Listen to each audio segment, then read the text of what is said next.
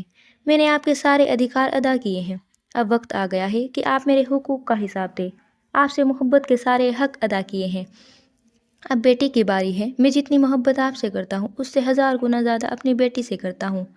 میری ایک بات یاد رکھے، اگر حالے اور سفیر کا رشتہ آپ کی وجہ سے ٹوٹا تو اس گھر میں ایک اور رشتہ بھی ٹوٹے گا، آپ کا اور میرا رشتہ۔ ان کا لہجہ برف کی طرح ٹھنڈا تھا۔ حسینہ نے بے یقینی سے ان کو دیکھا تھا۔ آپ مجھے چھوڑ دیں گے؟ مجھے؟ وہ اپنے سینے پر انگلی سے دستک دیتی پوچھ رہی تھی۔ آپ ایسا سوچ بھی کیسے سکتے ہیں؟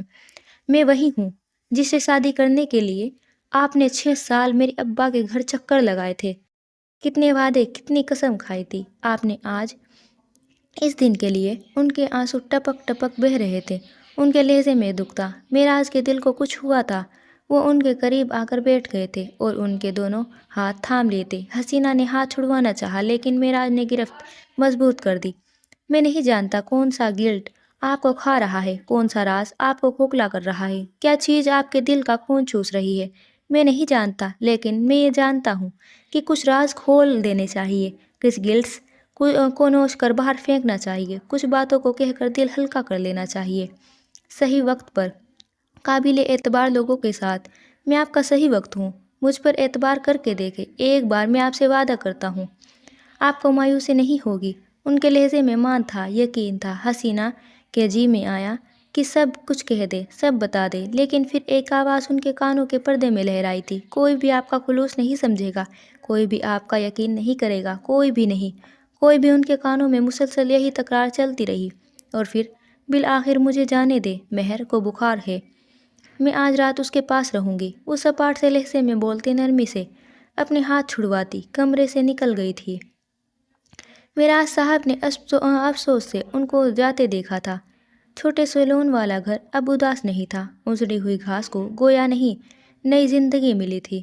عمر اپنی چھوٹی سی سائیکل پر یہاں سے وہاں چکر لگا رہا تھا۔ نفیسہ کو پاکستان واپس آئے 2 مہینے بیت چکے تھے۔ ان کا سارا دن مصروف گزرتا کہ وہ اب لو کی پریکٹس نہیں کر سکتی تھی، لیکن پھر بھی وہ گھر سے تیار ہو کر روزانہ اسی وقت نکلتی جیسے پہلے نکلتی تھی۔ ان کے معاملات میں کوئی فرق نہیں آیا تھا۔ آج وہ گھر پر نہیں تھی اور انہوں نے زری کو گھر پر ہی تھی اور انہوں نے زری کو اپنے گھر بلایا تھا۔ چھوٹی سی گول میز پر کھانے کے برتن اب بھی رکھے تھے جنہیں زری اٹھا کر کچن میں رکھ رہی تھی، جبکہ نفیسہ خاموشی سے ان کو دیکھ رہی تھی۔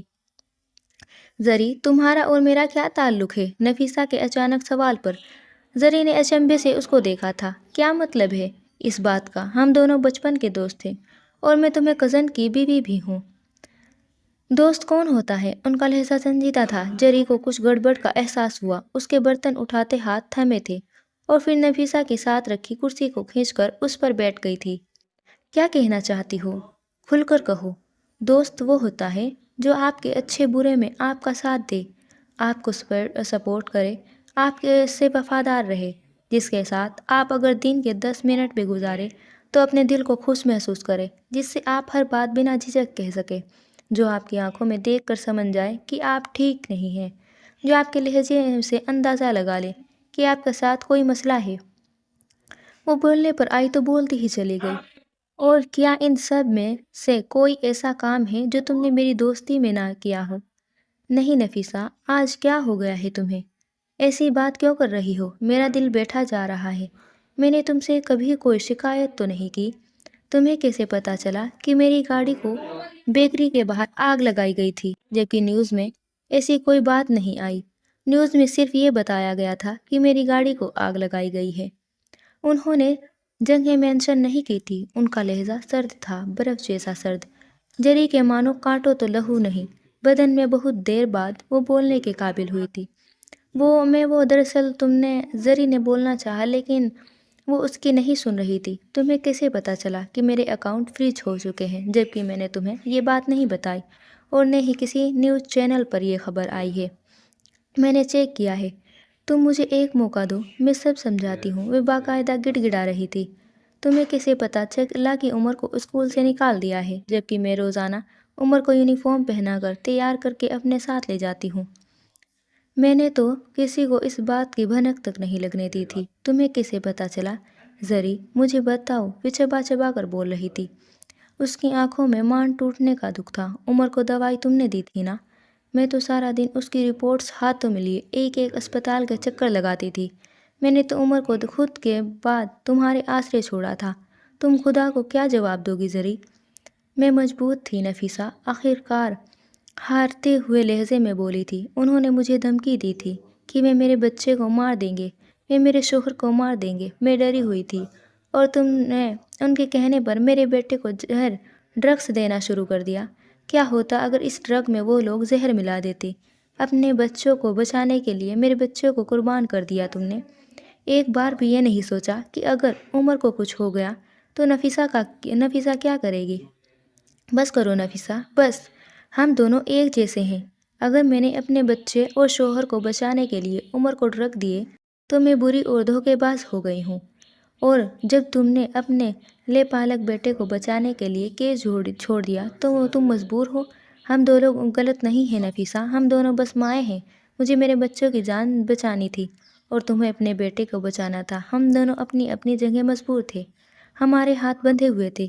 اپنے سے جڑے رشتوں کو بچانے کے لیے ہم سب آؤٹ آف چلے جاتے ہیں۔ میں نے بھی بس یہی کیا ہے۔ بس یہی میری وجہ سے عمر کو کچھ ہوا تو نہیں نا؟ وہ تو زندہ ہے۔ تم نے تو ایک لڑکی کو مار دیا، اس کا کوئی حساب ہے؟ اپنے گریبان میں بھی جھانکو، اپنا اعمال نامہ بھی دیکھو۔ نفیسہ نے خاموشی سے ان کی ساری تقریر سنی اور پھر خاموشی سے اٹھ کر اپنے کمرے میں چلی گئی۔ چند منٹ بعد جب وہ واپس آئی تو اس کے ہاتھ میں کاغذات کا ایک پرندہ تھا، جسے اس نے زری کے سامنے ٹیبل پر رکھ دیا اور خود اسی طرح کھڑی رہی۔ میں نے کیس چھوڑا نہیں تھا، 2 مہینے بعد کی تاریخ لی تھی۔ وہ لڑکی میری وجہ سے نہیں مری، اس کا قتل کیا گیا ہے۔ یہ ہاتھ سے ٹیبل پر رکھے کاغذات کی جانب اشارہ کیا۔ اس میں سب ثبوت ہے۔ تمہیں کیا لگا تھا 2 مہینے سے میں یہاں جنگ مار رہی ہوں؟ نہیں زری، میں اپنی سروائیول کی جنگ لڑ رہی ہوں۔ 2 ماہ سے تنہا لڑ رہی ہوں۔ اور یہ کاغذات کے بلندی سے ایک کاغذ نکال کر سامنے کیا۔ یہ تمہارے بینک اکاؤنٹ کی ڈیٹیل ہے۔ پچھلے 5 ماہ سے تمہارے اکاؤنٹ میں 8 لاکھ روپے ٹرانسفر ہوئے ہیں۔ کہاں سے آئے اتنے یہ پیسے؟ تم کہتی ہو تم مجبور تھی۔ کون سی مجبوری تھی؟ کون مجبوری میں کسی کی جان کا سودا کرنا پڑتا ہے؟ چلو مان لیا تمہیں پیسے لینے پڑے، انہوں نے تمہارے سر پہ بندوق بھی رکھ دی تھی۔ کیا تمہیں لازمی وہ رقم خرچ کرنی ہے؟ یہ تمہاری چوائس تھی۔ تم نے میرے عمر کو سودا کیا، اس کو بیچا تم نے۔ تمہارے بچے اس اسکول میں جانے لگے ہیں جہاں عمر جاتا تھا۔ میرے بچے کی قبر پہ اپنا محل تعمیر کرنے چلی تھی تم۔ ان کے لہجے میں کوئی غصہ نہیں تھا، وہ چیخ نہیں رہی تھی، ان کا لہجہ ٹھنڈا تھا، بے جان جذبات سے آری۔ اب تم مجھے یہ بتاؤ کہ کتنے میں بیچا میرے عمر کا خون؟ ان کی آنکھوں میں زخمی سا تاطر تھا، جری کا رنگ سفید پڑ گیا تھا، ان کا سانس سینے میں اٹکنے لگا تھا۔ یہ میرے بچوں کی ضرورت تھی نفیسہ، انہوں نے سر جھکائے بہتے آنسوؤں کے ساتھ اعتراف کیا تھا۔ نہیں زری، یہ تمہارا جلن تھا، تمہاری ضرورت تو بخوبی پوری ہو رہی تھی۔ تمہیں زیادہ کا لالچ نے دھوکہ دینا سکھایا، تمہیں وقت سے لڑائی نے جان لینا سکھایا۔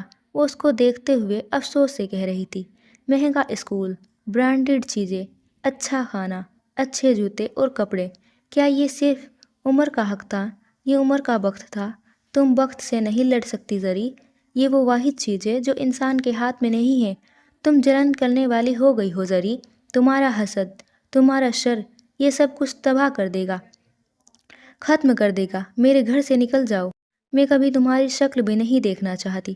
دم گھٹ رہا ہے میرا، تمہیں کچھ دیر مزید برداشت کروں گی تو مر جاؤں گی۔ تم مجھے اپنے گھر سے نکالو گی؟ میں تمہاری دوست ہوں نفیسہ۔ نہیں، میں تمہیں اپنے دل سے نکال رہی ہوں۔ گھر سے نکالے ہوئے کو واپس لے لیا جاتا ہے، دل سے نکالے ہوئے کو نہیں۔ ان کا لہجہ دو ٹک تھا۔ ضریب اختیار اپنی جگہ سے اٹھ کھڑی ہوئی اور نفیسہ کے دونوں ہاتھ پکڑ لیے۔ میری بات سنو نفیسہ، یہ سب ان لوگوں نے کیا ہے، میں تمہاری دشمن نہیں ہوں، مجھ سے بس غلطی ہو گئی ہے، میں آئندہ ایسی کوئی حرکت نہیں کروں گی، مجھے معاف کر دو، ہم فیملی ہے یار۔ وہ عمر تو اس بچے کے لیے مجھے چھوڑ دو گی، وہ جس کے بارے میں تم نے یہ بھی نہیں جانتی کہ وہ جائز بھی ہے یا پھر کسی کا گناہ، تم اس کے لیے اپنا واحد رشتہ کھو دو گی؟ تم خود میں اتنی ہمت رکھتی ہو کہ مجھے کھو سکو؟ میں چلی گئی تو کیا کرو گی؟ تم پاگل ہو جاؤ گی نفیسہ، تمہارے پاس بات کرنے کو کوئی نہیں ہوگا، راز رکھنے کو کوئی نہیں ہوگا، تم دیوار سے ٹکراتی رہ جاؤ گی۔ وہ بچہ عصیب ہے نفیسہ، اس سے جان چھڑواؤ، وہ سب کھا جائے گا، سب برباد کر دے گا۔ اس کے لہجے میں نفرت تھی، وہ جلدی بول رہی تھی، وہ تمہاری ساکھ کھا جائے گا، اس محلے کے لوگ اب تمہاری عزت نہیں کرتے، وہ تمہارا کریئر کھا گیا، یہ تمہارا پیسہ کھا گیا، وہ تمہیں بھی کھا جائے گا نفیسہ، ایک دن یہ سب کچھ کھا جائے گا، وہ تمہیں بے آسرا کر دے گا۔ وہ پاگل پن کے انداز میں چیختی تیز بولتی جا رہی تھی، نفیسہ دم سادے اسے سنے جا رہی تھی۔ ایک دم نفیسہ نے اپنے ہاتھ اس سے چھڑوا لیے۔ اعوذ باللہ من الشیطان الرجیم، تمہارے اندر شیطان آ گیا ہے زری، وہ ٹھنڈے اور ٹھہرے ہوئے لہجے میں بولی تھی، اور پھر زری کی کلائی پکڑ کر اس کو گھسیٹتی ہوئی باہر کی طرف لے جا رہی تھی، ساتھ ساتھ بلند آواز میں پڑھتی جا رہی تھی، اعوذ باللہ من الشیطان الرجیم۔ نفیسہ میری بات لکھ لو، وہ تمہیں چھوڑ دے گا، ساری دنیا چھین لے گا تم سے۔ وہ چیخ رہی تھی، اعوذ باللہ من الشیطان الرجیم۔ وہ تمہیں کہیں کا نہیں چھوڑے گا، برباد کر دے گا۔ اس دنیا میں اگر تمہارا کوئی ہے تو میں ہوں، میں تمہاری اپنی ہوں زری۔ جتنی بلند آواز میں وہ کہتی، نفیسہ اس سے زیادہ بلند آواز میں دہراتی جاتی، اعوذ باللہ من الشیطان الرجیم۔ مجھے چھوڑ دو گی تو کوئی تمہارا نہیں رہے گا، کوئی تمہارا حال نہیں پوچھے گا، کوئی تمہارا ساتھ نہیں کھڑا ہوگا، تم اکیلی ہو جاؤ گی۔ وہ آسیب ہے، کھا جائے گا سب، وہ گندا خون ہے، گندا خون ہے وہ۔ اعوذ باللہ من الشیطان الرجیم۔ جری کیا کہہ رہی تھی، کیوں چیخ رہی تھی، عمر ان کے پیچھے کیوں بھاگ رہا تھا؟ ان کو کچھ سمجھ نہیں آ رہا تھا، ان کو کچھ نہیں دکھائی دے رہا تھا۔ دروازے کے پاس پہنچ کر انہوں نے زری کو دروازے سے باہر کیا اور پھر کنڈی چڑھا لی اور چند لمحوں تک اسی دروازے سے ٹیک لگائے لمبے لمبے سانس لیتی رہی اور چند ہی لمحوں بعد بھاگتی اندر آئی۔ عمر حیران سا ان کو دیکھے جا رہا تھا۔ تھوڑی دیر بعد جب وہ واپس آئی تو ان کے ایک ہاتھ میں پانی کی آدھی بھری بالٹی اور دوسرے ہاتھ میں ایک ٹیپ ریکارڈر تھا۔ انہوں نے ٹیپ کے اندر کیسٹ ڈالی اور پلے کا بٹن دبایا۔ ٹیپ سے ایک بہت خوبصورت مردانہ تلاوت کی آواز ابھری۔ گھر کا کونا کونا گونج اٹھا۔ ٹیپ سے نکلتی آواز لہراتی ہوئی نفیسہ کے کانوں میں پڑ رہی تھی۔ وہ سر پر دوپٹہ اوڑھے ہوئے روتے ہوئے اس آواز کو سننے لگی تھی۔ ٹیپ سے سورہ بقرہ کی تلاوت کی آواز آ رہی تھی۔ ترجمہ: بے شک وہ جن کی قسمت میں کفر ہے ان کے لیے برابر ہے، چاہے تم انہیں ڈراؤ یا نہ ڈراؤ، وہ ایمان لانے کو نہیں۔ عمر ان کے قریب آ کر بیٹھ گیا تھا۔ نفیسہ کے آنسو لگاتار بہہ رہے تھے۔ اللہ نے ان کے دلوں اور کانوں پر مہر لگا دی ہے اور ان کی آنکھوں پر گھٹا ٹوپ ہے اور اس کے لیے بڑا عذاب ہے۔